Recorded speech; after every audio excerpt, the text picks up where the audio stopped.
Salut, c'est Jeanne. Ça te dit quoi? Il fait pas chaud, hein? Qu'est-ce que tu dis? Pourquoi il fait froid? Et puis mes 17 ans, je galère, j'ai 19 maintenant. Je dors dans une voiture depuis 3 semaines. C'est la première fois que j'ai vu du gel à l'intérieur.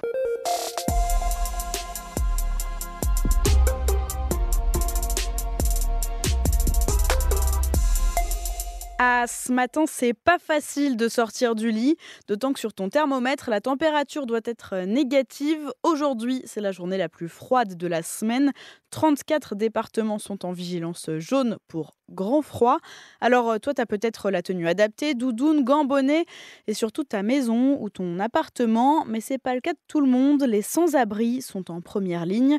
À 19 ans, William raconte ce qu'il vit en ce moment à Metz. Je dors dans une voiture depuis 3 semaines. C'est la première fois que j'ai vu du gel à l'intérieur. J'ai vu ça, le gel là, je me dis putain, je vais bien, je suis dans 10 stades de touchage, j'ai des couvertures et tout. Un pull, un deuxième pull, un t-shirt, un treillis, un pantalon, un deuxième pantalon, un short, un calbar. Alors même là dans la voiture, ça me rassure plus trop là. À te signaler aussi ce matin, ces nouvelles accusations contre l'abbé Pierre, 9 nouveaux témoignages en tout de violences sexuelles, dont un viol sur mineur et des faits d'inceste. C'est un rapport publié hier qui révèle tout ça, mais ce n'est pas tout. Je laisse mon collègue Arthur Fradin t'expliquer. L'autre grande révélation de ce nouveau document, c'est cette tendance qu'avait l'abbé Pierre à photographier certaines de ses victimes après les faits commis. Plusieurs témoins assurent avoir assisté à une pareille scène. Une victime embrassée de force et photographiée juste après raconte l'avoir vu ranger le cliché dans un tiroir contenant une pile de photos similaires. Depuis cet été, 33 personnes ont témoigné contre le fondateur d'Emmaüs. Je ne veux pas vous décevoir, mais je ne veux pas vous faire rêver non plus. C'est un espoir que je vous propose. François Bayrou, un grand élan moyen pour faire naître l'espoir au milieu. Tiens, voilà un petit extrait parodique des Guignols de l'info qui présentait François Bayrou comme l'homme du milieu quand il n'était pas encore Premier ministre. Ce poste, il l'occupe depuis un mois, le 13 décembre, et voilà une première échéance importante. Aujourd'hui, il va faire sa déclaration de politique générale. En gros, il va dévoiler ce qu'il compte faire avec un enjeu, éviter la censure. Pour ça, il faut jouer avec les équilibres de l'Assemblée nationale, parce que tu le sais, il n'y a pas de majorité. Un grand sujet, la réforme des retraites. Il y a eu beaucoup de négociations là-dessus avec la gauche. On verra ce qu'il en est à 15h et nous, on s'en reparle demain.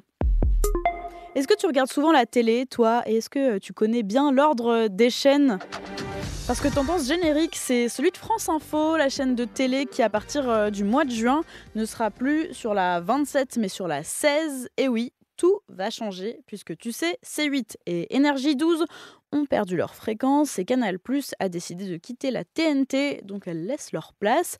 Bref, on va avoir un gros bloc de chaînes d'infos en commençant par BFM des numéros 13 à 16 et c'est France 4 qui récupérera le numéro 4, la place de Canal. Hey, TikTok refugees! I swear to God, this is the most funny shit I've ever seen since Brexit. Ce qui fait autant rire cette influenceuse, c'est la fuite de certains utilisateurs américains de TikTok vers une autre application chinoise. Alors un peu de contexte, TikTok doit être banni dimanche aux États-Unis à cause d'une loi adoptée en avril qui donne jusqu'au 19 janvier à la maison mère chinoise de TikTok pour vendre l'application. Les autorités américaines disent vouloir prévenir tout risque d'espionnage de la Chine, ce qui fait beaucoup réagir les utilisateurs qui se moquent de ces craintes. Mais comme la date approche, eh bien les TikTokers migrent tout simplement sur donc une autre application. Aux États-Unis, on l'appelle Red Note. En chinois, c'est Xiaongshu, autrement dit petit livre rouge. L'application est numéro 1 des téléchargements sur l'Apple Store américain. Et comme elle est essentiellement en mandarin, certains se mettent même à l'apprendre. Hi, 我叫Jeanne，我是叶明护士。 C'est fait pour Charlie Dalin, enfin ce moment tant attendu. Ça y est, il vient de franchir la ligne d'arrivée. Charlie Dalin remporte son premier Vendée Globe, son tour du monde à la voile en solitaire. Il l'a fait en 64 jours, soit 9 jours de moins que le temps de référence en 2017. Je te propose de finir cet épisode en musique parce qu'on a appris hier les nominations aux Victoires de la musique en février prochain. Le nom du duo électro que t'entends, Justice, revient 3 fois, notamment dans la catégorie artiste masculin où l'on retrouve aussi Gims, Philippe Catherine et Tiakola. 1, 2, Santa, elle, est nommée 4 fois. Les noms de Clara Luciani et Zao de Sagazan reviennent 3 fois. Parmi les concerts qui pourraient remporter une récompense, on a les cérémonies d'ouverture et de clôture des Jeux de Paris 2024. Et puis, pour finir ce petit résumé, tu pourras voter pour la chanson originale de l'année. J'aimerais garder le meilleur de ce qu'on était.